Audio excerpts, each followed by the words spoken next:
எனக்கு எது நல்லதோ அதை கொடு ஐயா. எந்த நேரமும் நீ என் கூட இரு. எனக்கு நல்ல புத்தியை கொடு, நல்ல சக்தியை கொடு. அதைத்தான் கேட்கணும், தனித்தனியா கேட்காது. எனக்கு எது நல்லதோ அதை முருகா கொடு.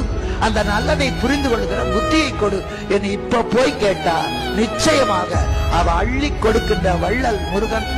எல்லோரும் போய் கேட்டு எல்லோரும் நன்றாக சகல சௌபாகியத்தோடு வாழ அறிமுக செவ்வேள் அருள் புரிய வேண்டும் என்று உங்களுக்காக நானும் முருகனிடத்திலே பிச்சை கேட்கிற. எனக்கு எதுவும் வேண்டாம், எனக்கு எல்லாம் கொடுத்துட்டான். அவன் திருவடியிலே என்றைக்கு இருந்தால் போதும்.